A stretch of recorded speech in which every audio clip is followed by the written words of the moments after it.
I was watching your video on your solar system, like your small solar system with the inexpensive charge controller. I think it's your most popular video. It's right on the homepage. Yeah. And something I had always wondered about that you did answer there, and if you have any more information, I would love to get it, because I'm aware of the technology basically in grid tie, but of grid tie solar, but I don't know. I've never known any of the details exactly how that works. So I did not know that you could hook 12 or 12, whatever your power, an AC inverter, how many volts DC an AC inverter would accept. I didn't know you can go straight into the inverter. I thought there was like some type of minimum current that was required for an inverter to actually invert to AC.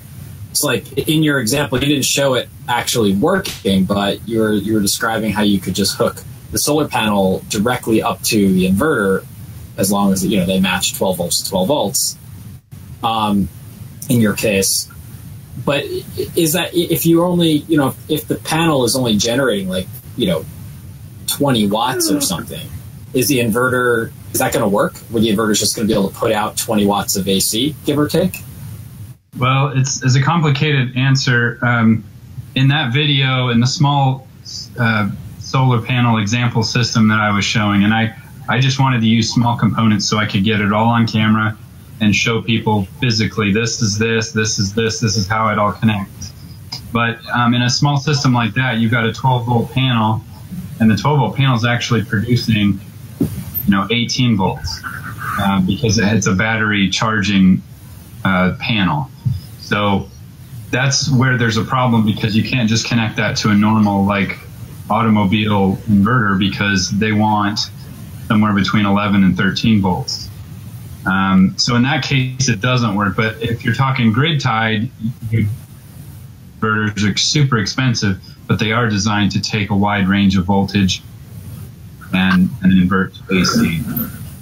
So yeah, right. So they take a wide range of DC voltage, and I assume the grid tie is upscaling. Those inverters are like transforming, or taking the DC, converting it to AC, and transforming the voltage up extremely high to like line voltage, which is like thousands of volts, something like that. They don't charge that portion of the grid. They charge the portion of the grid basically at your junction box in your house. So you're talking either 220 or 110 at that point. So there are inverters that can boost it up for the actual distribution portion of the grid, the power lines that are in your neighborhood or in your town. But those are not something that any homeowner would have. So I thought with grid tie, when you're sending that power back, I didn't know it was necessarily you're using all your own power. I thought that some other people in your local neighborhood might also end up using that power as well. They will, yes. So how does, if the inverter's only upping is only inverting to like to 220 or 240, whatever you happen to have at your box, or at your stanchion and your after your transformer, if you have one. How does that power go through your transformer or back to the pole to a transformer and then get to somebody else's house? Like, do you know how that works? It doesn't work that way. So let's say you're in a neighborhood. So you're pulling a feed from the distribution portion of the utility from the power poles. There's a transformer. It converts it to a lower voltage for the neighborhood. And then the neighborhood is all underground. All the power wire in the neighborhood is underground from that point. And so you're feeding the lower voltage part of the 220 volt portion that's feeding all the houses. So you may be feeding your neighbors, but you're not really, I guess theoretically it could go back through the transformer and into the grid, but I don't think that's common. I don't think there's any scenario where you'd be producing so much power that your neighborhood and then back feeding into the distribution portion of the grid. So I think in my situation, I'm starting to understand it a little better now, because my situation is, I don't know if you've seen the project that we're working on over here right now, but we bought 15 acres. Right. We spent the last few years making a half-mile long road, and I trenched in electric and cable. It's about a 2,000-foot long trench with aluminum UDP number 2 primary wire coming in from the pole. Right. At the end of that, I have a couple vaults along the way for future, like to mount transformers on to like service other areas of the property if I decide to develop those. Right. But at the end of the 2,000 feet, that's where we are right now, and we have a transformer that's taking our line voltage, because it is line voltage coming in on that number 2 UDP primary. Right. And it's getting transformed down right at our stanchion. So if I were to do grid tie here, like, I'm not going to be providing anybody else with grid tie power, because I can't even get to other parts of my property without going through a transformer first. I don't think that the transformers will work that way. I don't think that they'll accept power going the other direction, but I could be wrong on that. You know, the reason that I'm sure that they're waiting until the last minute to transform the voltage, because if you're talking hundreds and hundreds of feet, you're going to start getting some line losses, voltage drop on those lines. If you only have 220 volts for hundreds of feet, by the end of that, you may only have 210 or 205 or something, and that may not be desirable. So that's probably why they're doing that. But yeah, I would think that you're probably not going to be able to backfeed into the rest of your property unless something in that. Huh. That's really interesting. Well, that's definitely why it's being done. I have a 2,000-foot long run from the road to where we're at, so there was no other option. We were absolutely going to transform at the end. And in fact, in the middle, at around 1,000 feet, we have a vault in the ground, a box pad, ready to put a transformer on, because 1,000 feet is too long too. I think, from my experience, the longest length you really want to go is around 300 feet before you start experiencing some voltage drop. It depends on the gauge of the wire cable you can use safely, and that's all that they're going to care about is doing it as cheaply as possible and getting you up and running. Yeah. Well, it was actually me who paid for the wire. I did that all myself. I'm sure. Yeah. Yeah. Okay. So that's one of the challenges I had with my system. I ended up having to change from a 12-volt system in my shed to a 24-volt system because I was feeding, 100 feet into my house, and with only 12 volts, I was getting huge losses, like almost 2 volts. Which you can't run an inverter off of 10 volts. So I had to switch to 24 volts, which effectively cuts the voltage drop in by 4. And so now it's acceptable. I gotcha. Okay. Yeah, I remember I'm thinking back to a video I made a while back with the Earthship, where I was talking about exactly that. And I was saying that with some of the Earthships, the really, really long ones that are like, over 100 feet long, east to west, even more than that. They have ones that are like 150, 200 feet long. You got these runs that are super long. So those guys actually have done 48-volt systems to mitigate that exact problem. But that's the reason. That's exactly right. Cool. Yeah, so I saw that and I was like, wow. So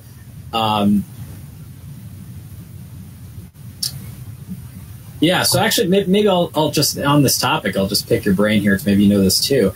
Like, if I can't backfeed to the rest of my property or to the neighborhood, what is the power company?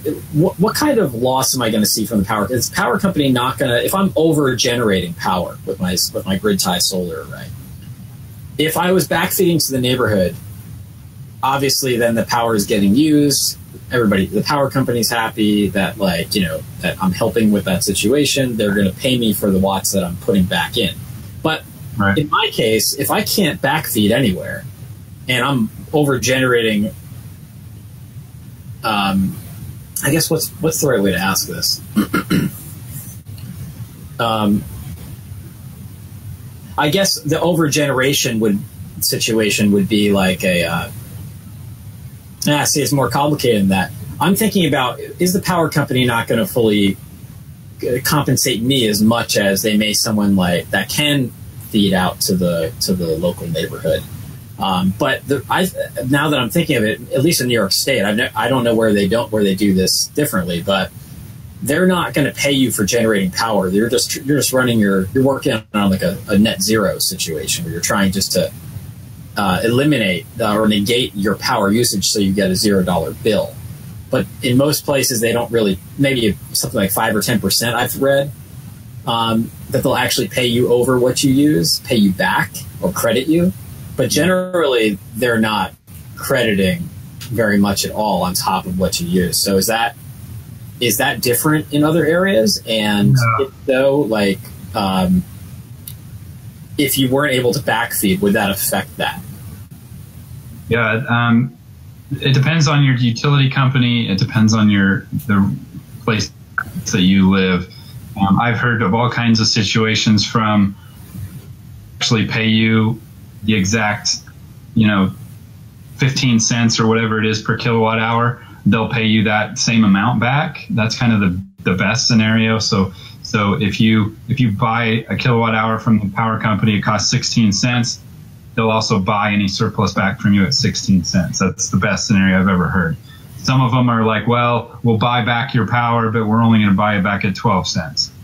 Or they say, well, if you generate any surplus, that's just a benefit to us. We'll take it, but we're not going to pay you anything.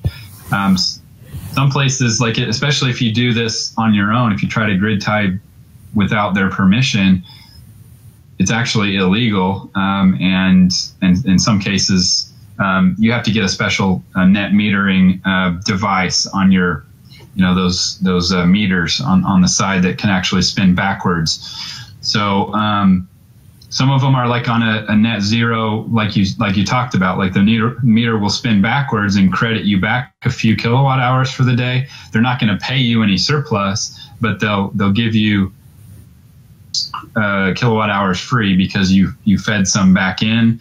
So it just depends on the utility company and how they operate. But so what we're kind of getting at here is that because I can't really backfeed, well, so the best I can do, which is I think the best anybody can do in New York, because since the power companies, they'll only like credit you above and beyond what you use. If you overgenerate, they'll only credit you like a very small percentage, 5 or 10% max, maybe nothing at all. Right. And because I can't backfeed and let other people use this, so that means that nobody can actually use what I overgenerate. It doesn't really matter. It's the same thing for me or my neighbor around here. Even if I could backfeed, I'm not going to get any extra money anyway. I'm not going to get any extra credit for backfeeding, even if I could. So it probably doesn't matter one way or the other for me. Although it'd be nice if I could, if I wasn't using all the power I was generating, to know that it was being used somewhere. Yeah, in that case, you might consider using a dump load. I don't know if you've heard of that term. I was about to actually, I think you're answering the question I was just brewing in my mind. But no, I haven't heard that term. For an off-grid sustainable living like you're talking about, you need hot water, you need... There's certain things, watering your garden, there's certain things that just kind of need to be done and require energy that you can dump excess power into a hot water heater. Even on a commercial unit like I have, unfortunately, I'm stuck in a place where I can't get natural gas, so my water heater is electric. Well, if I could rig up and put a second element in my water heater that was, a 24 volt or a 12 volt DC unit, which I've seen them for sale, and I rigged that up to my charge controller as a dump load ability in it. So I can say, look, when the batteries are fully charged, start dumping any excess power into this dump, and it will fire up that 12 volt, DC heater element to heat my water. So indirectly, it will decrease your energy usage because it's dumping that excess somewhere that's useful, and it stops you from having to purchase that from the grid. So that's another way to kind of get around. Yeah, that's totally awesome, actually. But the thing about that is, so I'm not going to, where I'm building right now, I'm not going to be off grid. I'm not going to have a battery system. So is there a way to, there's no batteries for the charge controller to tell that they're full, so start dumping the load there. So is there some type of device that, could detect, could say like, oh, meter is running backwards, instead of sending the power out to, my utility or towards my transformer, which I don't even know what happens to that power, just goes nowhere, I guess.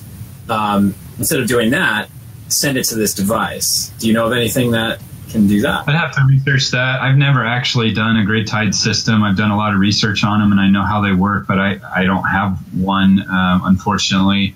I've looked into it, and there's certain hoops that I'd have to jump through with my utility company that I'm just not willing to do. Like stuff like carrying a big, expensive insurance policy on your roof and some things like that. But I could help you do some research and find an inverter that has a feature like that. I'm sure they exist, even on a grid-tied inverter, where they can do a dump load. It's just a matter of figuring out how to do it. That's sweet. Yeah, I used to, I thought it was, for a while, I thought I had this brilliant idea, right? So with big solar, I found out I was totally wrong. Many people had this idea before me.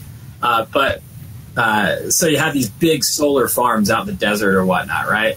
And they're generating copious amounts of power during the day and nothing at night. So the issue has always been like power, energy storage. Where do we put this power? How do we store it? And batteries are on the large scale, even on the small scale, in many cases, in my opinion, they're not really the right choice. Definitely not on the large scale. So yeah, I was reading about higher tech batteries, that could maybe deal with that type of scale. Reading about a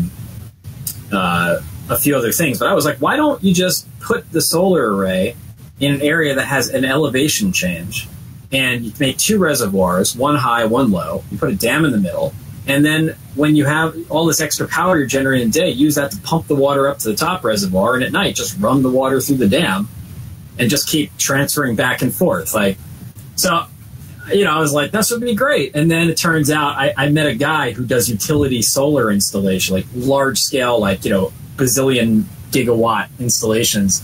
A friend of a friend one day, and I was telling him about my great idea, and he's like, "Oh yeah, that's being done. They don't have to do that. That's one of the things that they do." And I'm like, "No, okay." But it was cool. It was nice to hear that actually happens. Yeah. And then I read about what's that, Paul? No, dude, the train thing. I've seen that too. It's a great idea.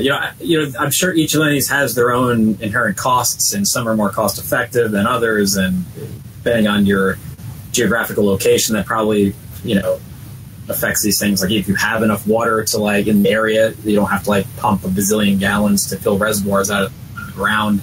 Maybe the train is actually better in a desert type situation because you don't need water for it. Maybe you can use salt water. You can use salt water. Why not use salt water if you're by the ocean? Yeah. Well, and while we're on that subject, I mean, you've kind of moved from New Mexico, and you built the small scale building in Ohio, was it, or something like that, in New York. I don't know if you're going to be there forever. Sounds like probably not. You seem fairly young. You'll probably be somewhere else, but definitely. And I'm all theory at this point. I'm stuck in suburbia, and I can't get out yet. But someday, the holy grail is to find a property with even just a small creek. If you've got any amount of running water, micro hydro is awesome.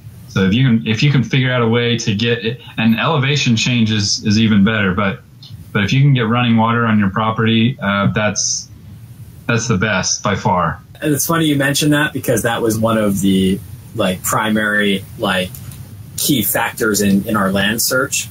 So just going back a little bit here, the house in New Mexico happened, came back. The thing in Ohio is just like a project I was working with my partner at the time, Ted. That was a cool thing to document and just get involved. That wasn't like a huge deal. It was like a week. But what I came back to New York for, in part, was to buy this land and to settle down here with my soon-to-be wife. And so we did that. We bought the 15 acres in a couple hours north of the city, New York City. And so, and we're doing like a whole homestead here. It's a lifetime project. That's the way I like to look at it. Cool. So we're living in a camper. This is my camper right now. I'm in 110 square feet with her. We've been living here for almost a year. Awesome. I have the best internet I've ever had in my life out here in the middle of the woods. It's in a camper. It's hilarious. Really? I got 200 megabits down. It's amazing. Holy crap. Okay. Yeah, 50 megabits up, and it's no joke. Yeah, I get it all the time. What was I saying here? So our 200 down. Yeah, I got 27 megabytes per second the other night. It's crazy. All right. So one of the primary things we were looking for in land was a 24/7 water feature, preferably with a good amount of head or elevation drop. Right. And we got pretty close. It wasn't actually as easy to find as we thought it was going to be up here. Maybe it's just because timing, but and also what our budget was. We wanted a certain amount of land, and bigger water features were on land that cost more money. That's just kind of how it goes. So I'm on a stream that it's a 4-season stream. It's pretty substantial. It's got swimming holes in it. It's got areas that are 10 feet deep. And it flows all year really nicely. But the problem is it's down in this area. I don't know if you probably don't remember. Wait, actually, where do you live? Where are you? I'm in Dallas right now. Okay, so Hurricane Irene wasn't a big deal for you, but up here, Hurricane Irene just tore this place a new one. I mean, it was bad.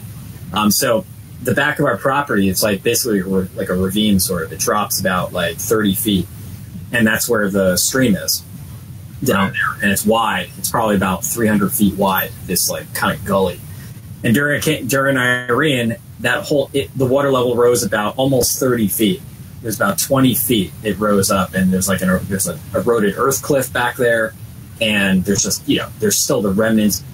We weren't here for that, but you can see the remnants of it. There's just just piles and piles of trees. I mean, it got crazy at the time. So that's why. Sorry, Jason, this answer is incredibly long. That's why this hydroelectric is not possible, because that was probably a 50-year event, but there's other events where that thing floods out pretty intensely. Probably once a year, it floods pretty bad, and anything I put down there is just going to get destroyed. So I kind of realized that before we bought the property, but there was nothing better. So I had to kind of give up on the hydro dream, unfortunately. Jason, if you have anything to add to this, please just butt right in. You might know more than me on this. The systems that I have seen, there's some type of water collection box. I suppose maybe you can make some of that type of thing out of concrete in some places, but the problem is that this stream is governed by the DEC, the Department of Environmental Conservation. And I talked to them about getting a permit to do something there, but all I'm allowed to do is siphon water in a non-permanent way off the stream, and then I can have that going in I forgot the name of it, but it's think of the log flume at Disney World.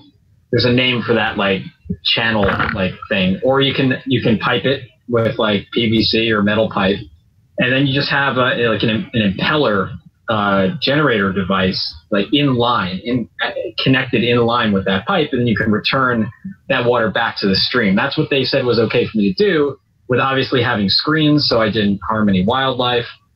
so nothing could get in there. But anything I do, I'd have to build it in a non-permanent situation. So I would literally be a wooden box or a plastic collection box, and then this piping all above ground. So if it were to flood out, it would just take that stuff right down the stream with it. Well, where there's a will, there's a way. I'm sure that, that you could figure something out. If, maybe make something that's either completely submersible, like you're saying, kind of concrete, or something that's not going to wash away. I mean, if it's a 50-year flood like that, all bets are off, but that's not going to happen again, probably, odds wise, while you're living there. So, or you can make something that floated up maybe and was tethered with a wire, a steel cable or something like that. So it could, I don't know. Yeah. I mean, I've gone over this thought process so many times, man. Like, I think if you saw it, you might have a different opinion. I've seen it when it floods, man. Sometimes you see a tree just floating right by. Like, it gets intense, and that's not like a once every 50-year thing. It doesn't take. It's like once a year where it floods to a point where like debris is just going to knock whatever I put in there just clean right out. Regardless, I still have considered like, a system that was like easy enough to dismantle. If I knew a storm was coming, I could like take it apart and like pull it out of there, or just risk it and say, yeah, maybe I can get a few good years out of this, and then it might just get destroyed one day, and that's okay. Or maybe I'll have another idea eventually, but it definitely, these are obstacles. It definitely put threw a wrench into that idea, unfortunately.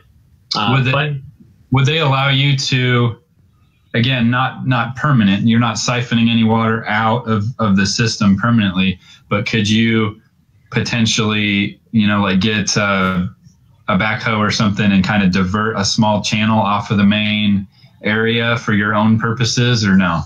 I could, but that would be totally illegal. Okay. Would they know? Probably not, but I'm not really. I'm trying to do things by the book. I mean, I just came to this area. I'm pretty new. I'm not ready for that yet. That's what I've said. Like just more solar panels. What about wind? Do you get any wind there? I'm in a dense forest here, so we do get some wind, but most of it's all windbreak, so it's not going to be optimal for that. Yeah. So Jason, you said you're kind of stuck in suburbia right now. You said like your dream would be to get a piece of property and like build something. Are you, what are your thoughts on that? Are you thinking like off grid, or are you thinking like what would you want to build? What would you want to do? Good question, and that's when I first saw your channel, that's kind of what I got kind of excited, because I've seen kind of the Earthship thing before. I've seen some documentaries and stuff on passive solar and some of those cool things, but and this started before I got married, and my wife is on board, bless her heart, but we're stuck here because of a custody situation with my stepchildren, with her kids. But when they graduate high school, which will be about 5 years, then we're free to go wherever we want, and we would love to go. The ideal would be still maybe 10 or 15 minutes from civilization. We got to get to a Walmart every now and then and that kind of thing. But being connected to the grid probably first to start off with, but the ideal would be to create a homestead kind of like you're doing, where it's we go in stages to kind of be a little bit sustainable and self-reliant on our own, and be able to produce our own power, and be able to, I already harvest rainwater off my shed. I have a garden every year. I don't produce near enough food for my family, but maybe have some fruit trees, just kind of have a bee's nest to harvest honey, and just kind of do all that kind of stuff. I just love tinkering with that. I don't know. it's a work in progress. It's all up here in my mind. It's kind of hard to describe, but a lot of the same stuff that you're doing, just find a piece of property, probably 10 to 20 acres. I'd love to be in the mountains somewhere. We look in places maybe in Appalachia or Flagstaff, Arizona, or somewhere that doesn't get too cold. I'm not a big cold fan. I used to live in Rochester, and I'm definitely not going back to New York. I'm sorry, no offense. Hey, man, to each his own. Well, you can't pay any attention to that. I mean, first of all, one thing, Jason, is that this is a documentation of like what you're interested in and what you're experiencing, which is not necessarily like, the best way you should be doing this right now in your life. So that's one thing. And two, the guy who knows 10 times more isn't making the video. He's for some reason just spending his time trashing people who are making videos. So, and the guy who knows 10 times more might make a video that's completely inaccessible to your audience because it's too complicated. What you're doing is you're acting as a liaison of transferring from knowledge somewhere from the ether, the ethereal, like mastermind world down to the layman. And, if you can just, even if there is 10 times more to it, if you can get a basic concept to somebody, then there's value in what you're doing. So obviously, people are going to misinterpret your intention, and they're going to say, oh, you didn't say this and you didn't say that. And this could be wrong in this scenario, blah, blah, blah. I mean, yeah, you could trash anything, but I mean, I went for a long time just not even reading comments. Thank God Paul's around, because I just completely avoided it. And then I just, I've gotten to the point where I just live by the words I just told you. And regardless of if there are people that didn't like it or thought it was wrong, there's always plenty more people who appreciated it, and it helped them understand it and get one step closer to full understanding. So, you can't worry about that kind of stuff doing this. You just gotta keep making videos. And it's also funny, dude. I a lot of times make a video and I'm cringing while I'm making it, and then I see it go up because Paul's edited it, and I cringe. I don't watch it for 4 weeks because I'm afraid, and I don't look at the comments because I'm just like, oh my God, it was awful. And then I watch it and I'm like, there is value in this. I was being so paranoid about this, but there's value. Even if it's not quite what I had hoped it to be, there's still plenty of people getting plenty out of it. So, I'm sure you probably had a lot of the same thoughts, but yeah, I feel really strongly about that. It's frustrating. I've done kind of what Paul's saying, and have taken suggestions for videos before. I like I said, I read all the comments and respond to them. So I kind of keep on a scratch piece of paper or on my whiteboards or whatever. I'll keep a list of videos, and a lot of them are kind of requested by people. And one example is, I don't know if you saw them, these Peltier modules, the thermoelectric coolers that I play with sometimes. But yeah, I watched the videos. You made a refrigerator. Yeah. So I kept getting over about 2 years. I kept getting people saying, "Oh, you should cascade those. Oh, you should cascade them." And that's when you take two of them and you sandwich them back to back to where the hot side is connected to the cold side of the other one. And the idea is that it can make the first one get colder by directly cooling the hot side anyway.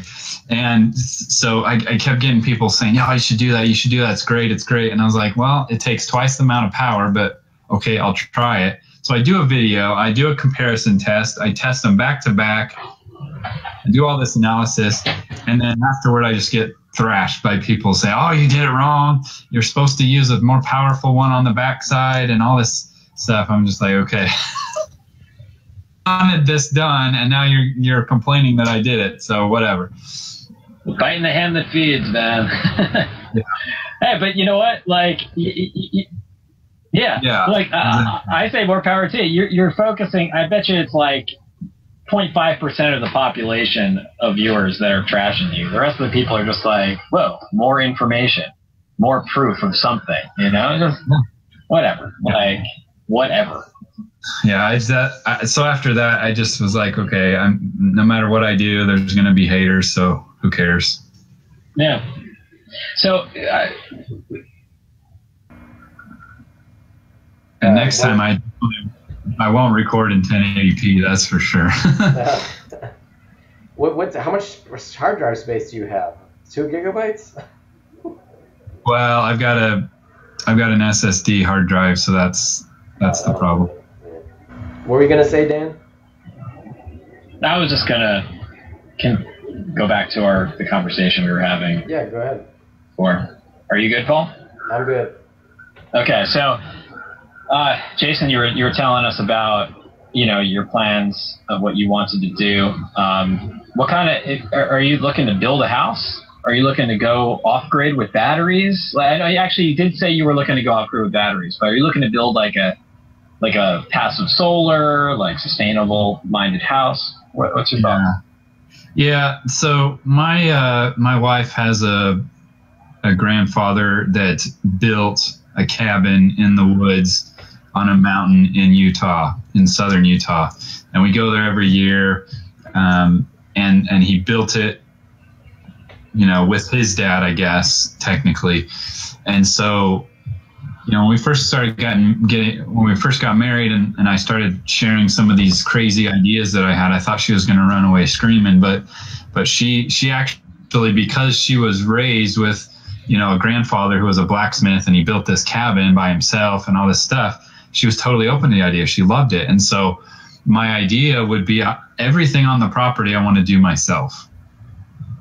I may hire a subcontractor to pour the concrete pad, but I'm going to be the general contractor. I'm going to be the one calling the shots and doing everything. I may have an architect design the blueprints of the building, but I want to put it together. So yeah, I have a million different ideas about it, but I want to incorporate passive solar. I want to incorporate geothermal so that I can cool the house.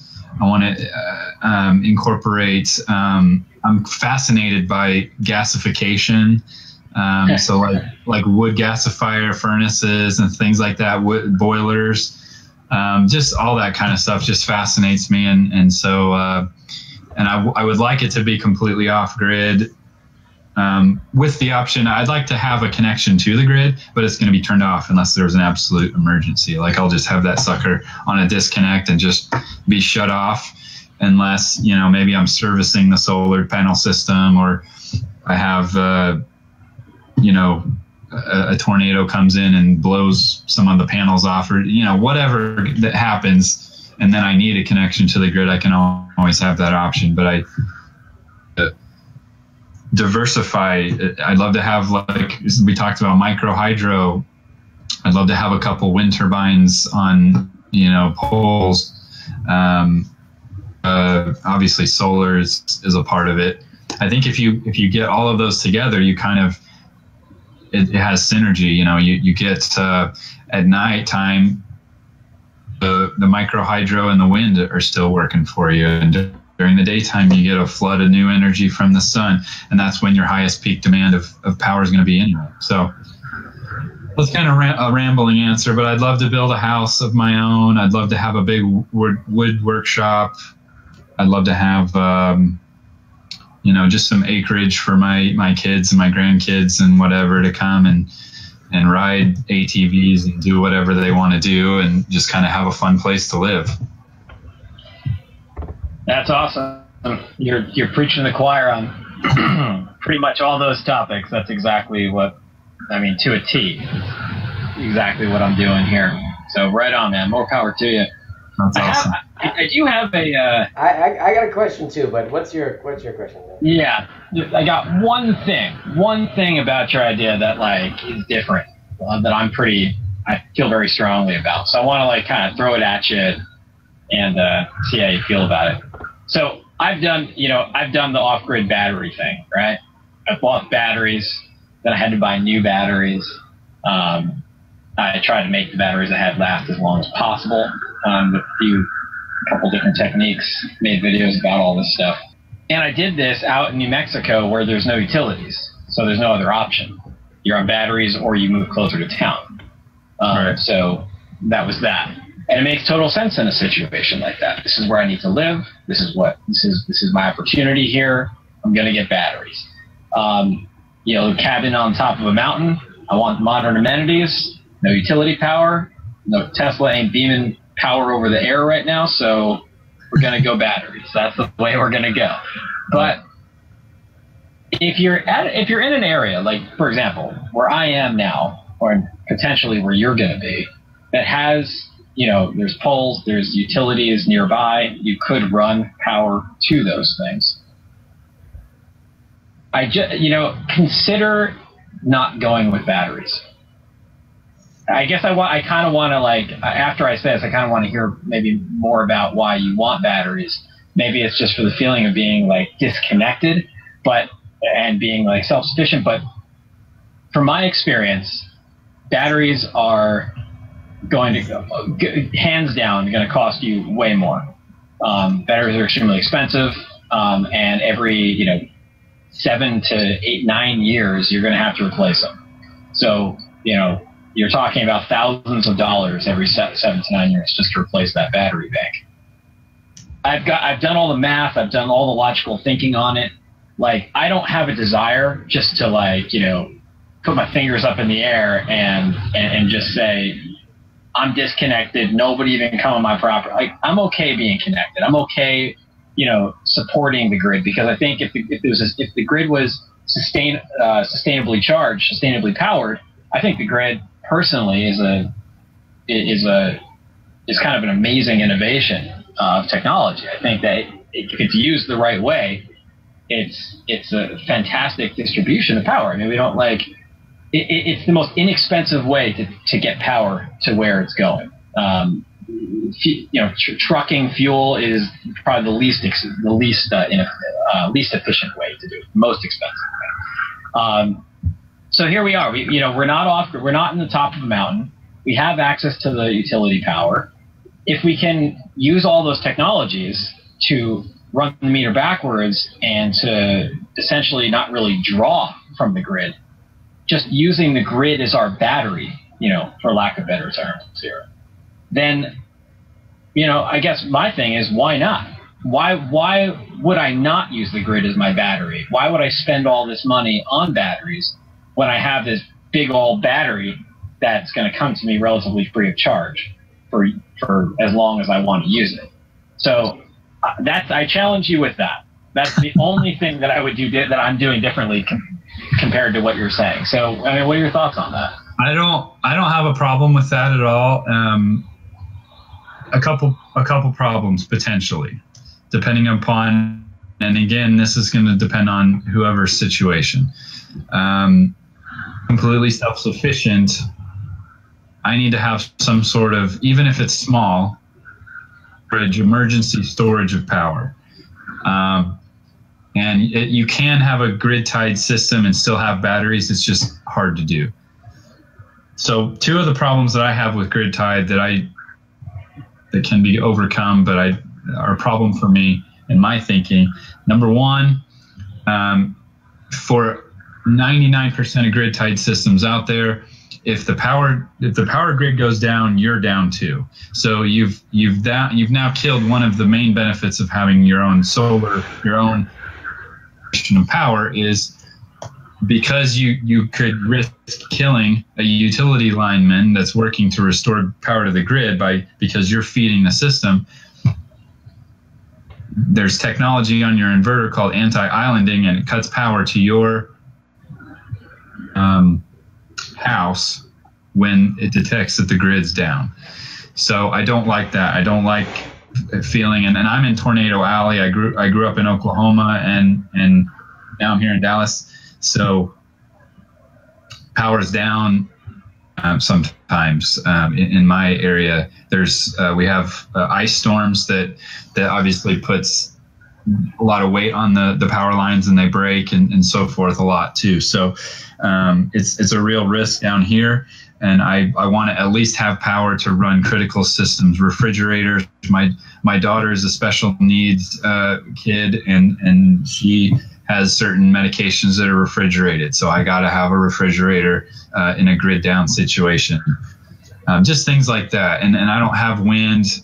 If I had wind and micro hydro, I wouldn't worry so much about it because I'd have a source of 24/7 power. But solar, I'd at least like to have a few batteries for emergency purposes. What was the second thing I was thinking of? Crap. Oh, you're at the mercy of the utility company. If you are connected to their grid, they now control what you can and can't do. And like I said, this is just my particular co-op in my area of the world. You have to have a certain size system. You have to have an insurance policy on your roof. You are subject to their regulations from the regulating bodies that govern the utility companies. They could decide to drop your rates. I've actually heard of people being charged a surcharge for actually to sell power back to the grid. I mean, just all that kind of stuff that I don't really want to deal with. So my system theoretically would be completely isolated from the grid. But I see what you're saying. Having the ability to connect to the grid and having all of those conveniences and having the cheap power, there's no denying that the power from the grid is cheaper than what you can produce at home. So you have to have a compelling reason to go solar or to have an off-grid system because it's more expensive. You're going to not get a return on your investment for 10, 12 years, and that's under ideal circumstances. As far as it being cheaper than batteries, I'm not talking about actually paying for coal-generated electricity, even though I'm connected to the grid. I wouldn't do that. And also, I'm supporting alternative energy sources like wind power here for the electricity. It does come on the grid, but I don't want to take that power either. Just the loss in the transference of that makes me not want to take that power. So that, just to be 100% clear, that's what I'm talking about. Those are some good points. Maybe things are different here in New York. There was a huge solar credit program, tax credit. It's kind of ending now. I don't know what's going to happen the next few years, if they're going to reinstate it in any way. But I haven't heard about any of those problems here in New York. New York State has been pretty supportive, as far as I know, of people doing this, and they've encouraged people to do it. So that might be just a geographical difference too between Texas and New York. Yeah, there is actually legislation in Florida right now, and I've heard of other municipalities and counties and different things like that. California is fairly pro solar, but there's a lot of parts of the country. I've heard of places in Arizona and things that steps along the path to outright banning solar. There are definitely companies and governments that are threatened by this for some stupid reason. So I don't know. Hey man, if I was up against that, then I would probably be singing a different song right now. I might be advocating batteries in that case. So if it was really that bad, I may not feel the same way. I think by the time that I build this house, we won't be really relying upon flooded lead acid batteries anymore for solar. I'm pretty sure over the next 5 or 10 years, with the amount of dollars that are being dumped into lithium ion technology from Tesla and all these companies, I think we're going to start seeing some. There's batteries out there now that you can get, but they're so stupid expensive. I've had a whole bunch of different companies contact me for potential partnerships. You guys have probably had the same, and makes these super dense technology. I don't even remember the name of these batteries, but they were like $1,000 per amp hour or something like that. I mean, oh my God. But by the time we got to the point where I'm talking to the salesman about, hey, can you send me a cell so I can test it and put it on my channel and do all this stuff? well, we can't send one to you. They're kind of expensive. I'm like, okay, well, how much are we talking? It's $300, $400, $500. No, probably $10,000. Oh my God. Yeah. So I think over the next 5 or 10 years, before I really have the chance to even think about doing this for real, I think we'll have some other options, hopefully. Yeah, that would be great. I have looked at like some of the basic, very entry-level specs on the Tesla stuff, and it hasn't looked like really much more impressive than the deep cycle batteries I used in New Mexico. Maybe in a smaller form factor, it looked like mounting on the wall, but it didn't seem like it was any kind of dramatic. I just saw something the other day, and I think it was something like I can't even remember, like a 12 kilowatt battery bank, something like that. That's what he's advertising. And I'm just like, how is that going to help? That's not going to even power. That's a fraction of what most people use. So how is that going to be like this? That's like an off-grid system with people using like, minimal systems, like augmenting their consumption with solar water heating and various like Earthship style. Yeah, it's like Earthship style living where you're using between like 5 and 10 kilowatt hours a day max in a big system to 10 kilowatt hours. So how exactly is that system going to be something that the masses can use? People don't understand. They see, 10, 12 kilowatt hours, and they're just like, great, it's the solution. No, it's not. It's not going to help most people. So I don't know what that's all about. No, not in suburbia when your average house uses 200 plus kilowatt hours a day. So that ain't gonna work. Yeah, your jacuzzi hot tub and your 80-gallon electric water heater are not going to jive well with that system. No. That's probably by far the most common thing that I get on those videos. That, like you hit on it earlier, the how-to, the beginner solar videos that I produced about 3 years ago are by far my favorite, or the most popular for my viewers. And that's the most common question that I get is, how can I power my air conditioner? How can I power my heater? How can I power my, refrigerator and all this stuff? And you're not getting it. You can't take your existing lifestyle that you have right now, comfy, plugged in, ignorant, most people have, and then take that and plop it down in solar land where every kilowatt hour is precious. The math doesn't work. You have to make sacrifices. You have to change to alternative fuels. You have to do some other things to drop your energy usage down to a point where solar is actually feasible in the 3 to 5 kilowatt type system for the average house. Most people can't do that. No, you need to build a new house and change your life pretty dramatically. Your life, the way you live day to day, to do that. Yeah. It'll be real interesting. I mean, hey, if they come out with like, batteries like what we're talking that can handle, those types of loads, like I can run, like just like yourself, I'm gonna have a wood shop, and I'm gonna have some, pretty substantial draw in there. I mean, when I brought in power, I brought in to the stanchion that I have at my build site. Just on my port, where we're going to build our house, I got 400 amps set up there. I got two 200 amp services because I have part of my business here. We run an electrically humidified and heated kiln for wood drying, and I don't know what I'm going to want to do with this house. I'm gonna put as many panels on the roof as it takes to negate that power usage, but I might end up with like 40 or 60 panels in time because I might, even 300 watt panels because I want to have an electric car, in the near future, and I want to negate that usage as well. So, I don't really know what's going to happen, but and that's why I'm just, planning for, massive consumption because I don't want to be left short. Been in that situation too many times.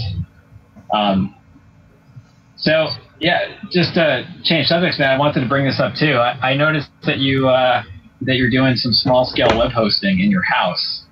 Yeah. I saw a video on that.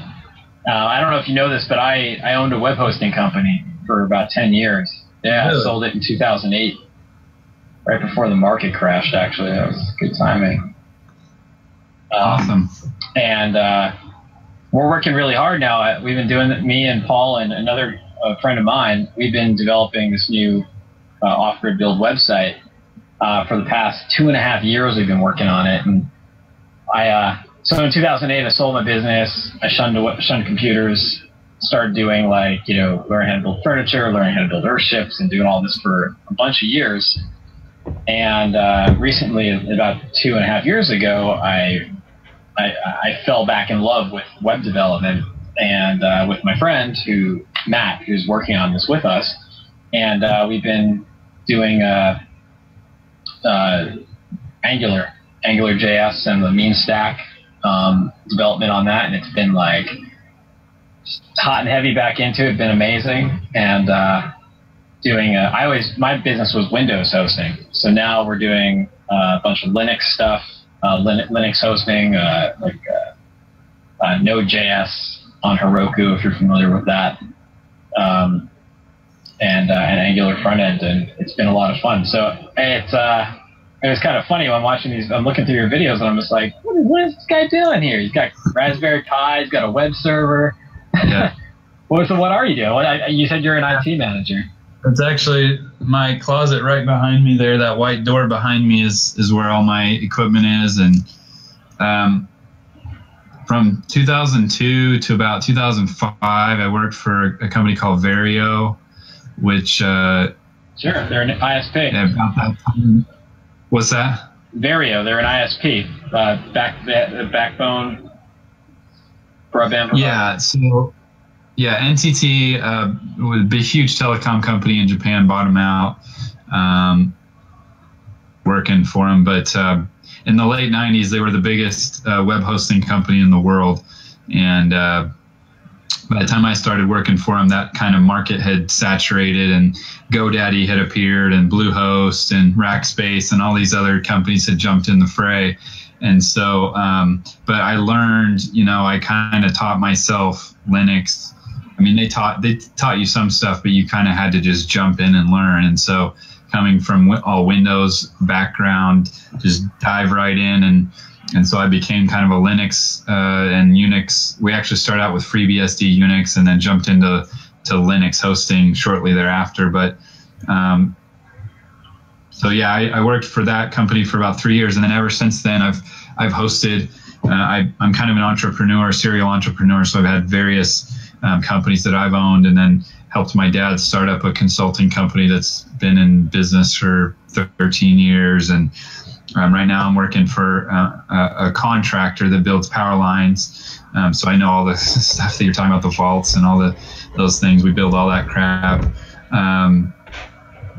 I've dabbled. I've just kind of had this side hobby of doing web hosting. I don't try to make a lot of money off of it, but I just for fun, one time I was like, well, let me do a video about. My stepson is 13, and at the time he loved playing Minecraft and all that stuff, and he kept asking me to host a server for him. So I was like, I'm sure there's a lot of people that are like, how would I do this? I want to play Minecraft. I want to play with my buddies. How would I host this? And so I just kind of threw up a video, and popular videos, but it's definitely gotten some interest. So that's why there's some videos on there that kind of don't seem like they belong in the rest of the. Yeah, we've that's been something I've thought about as well. Being like, I've been so passionate about web development and JavaScript. I'm just like, man, I want to start making some videos about that. But definitely not the right channel for that. Well, maybe another channel for that. Yeah. So yeah, back in like 96, 95, 96, 97, I worked for a local ISP where I grew up in New York. And we actually had a Vario Frac T1. That was and we had a modem bank of like US Robotics 56K, or I think we started off with actually like 336 modems. But yeah, man, that was that was good times. I do know Vario. That's funny. That was my first experience with broadband internet back in the mid to late 90s. Yeah. Yeah, the guy that started that company was actually one of my professors in college. He's a cool guy. So yeah, I worked for them for a while and learned some stuff and moved on, and been interested in the web hosting side. I do web design, but it's just HTML, CSS, a little bit of JavaScript. I'm not a coder by any stretch of the imagination. So, right. Kind of like Paul. Paul's like just getting into a little bit of HTML and CSS now. Oh yeah. Through Dreamweaver. Paul's Paul's been doing all of our heading up our UX and our design and creating renderings that we style in CSS for this new site that we're working on. Yeah, he's getting into it. He's getting cool, getting experience. Yeah, I saw that your site was under development. That I checked out the old site too, but the new one kind of has yet to be completed. So yeah, the old site was a WordPress site. I think it's just totally broken at this point. So Paul, what I don't know. Do you think we got enough here? Do you think we got plenty? I had one burning. You know, your energy kind of perked up when you were talking about like your homestead and what you want to create and all these things that you want to do, and you were, you know, you could see you were getting in the zone there. This is something that you think about, you know what I mean, and it's your vision. You know, you're talking about the specifics, the things that you want to do. I want this hot water heater, and I want solar, and I want my own battery bank, and I want to have 3 years of food stored in jars and all that. Can you just drill down and talk about where is this fountain of energy coming from? Like deep down, and it may not be possible to describe the amorphous nexus from which this fountain of energy is coming from, but what is driving you to like shoot? You know, you're like on a crusade. You know what I mean? So it's not like you have a passion about jars or panels. That's not really what you care about. There's something deeper and there's something more abstract that you are in love with, and that I want to get to. Well, I touched a little bit on it in our emails, and I'll give you the 2-minute answer because my wife's texting me. She's asking when I'm coming down for bed, but I touched on, so the LDS stands for Latter-day Saint, which most people understand us or call us Mormons. That background, being raised Mormon or Latter-day Saint, taught me to be self-reliant, to stay out of debt, to believe in having food storage and being prepared. I'm an Eagle Scout, so being prepared is part of that. But it didn't click for me until I was living in Oklahoma by myself with my little dog in a rundown rental and with the world's crappiest heating system, and like just everything was wrong with this property. And I started wanting my own space. I just kind of had this burning, okay, I need to get out of here. I need to buy a house. So I launched on this like year-long pilgrimage to find the perfect house for me. And I never found it. I had a couple houses under contract, but it kind of got me, it got a fire burning in me for whatever reason, you know, with my religious background and the things that I was taught, combined with some friends that I met in college and things like I alluded to earlier, that helped me see that I could do things myself. I could rebuild an engine without having someone tell me how every step to do. You just put one foot in front of the other and you do it. And that's really scary to a lot of people, but I've kind of been able to overcome that for to a certain extent. So now when I do something, when I replace the damper system in my air conditioner, for example, by myself, that would have cost $1,200 to have the air conditioner repairman do it, it gives you a sense of pride that kind of, it's hard to describe. That feeling of relying 100% on yourself instead of other people is exciting. And having this dream of this crazy utopia in my brain that probably isn't going to play out the way I think it will. Obviously, I'm going to run into problems like Dan is with the river thing in his backyard. But you know, it's something that's exciting to me and gets my passionate side going, and maybe that's something that we can explore a little bit more in our second go round if we want to do another one of these. But that's kind of the 2-minute version before we close this out. Hopefully that answered a little bit anyway. Yeah, wets my palate. Yeah, no, Jason needs to take off, and I mean, I fully concur with what he said. I've said it a dozen different ways over the last few years on video. So, right on, man. That's the dream. You're doing what you need to do. You're doing what makes you feel good, and you're doing what's going to fulfill you. That's it. I hear you. Yeah. All right. Well, sorry guys, I hate to cut this short, but it's been awesome, and I'll be in contact. We can get that video over to you guys. Cowabunga, dude. Thanks a lot. All right. Thanks, guys. Nice to meet you. Thanks, Jason. Take care, man. Yeah.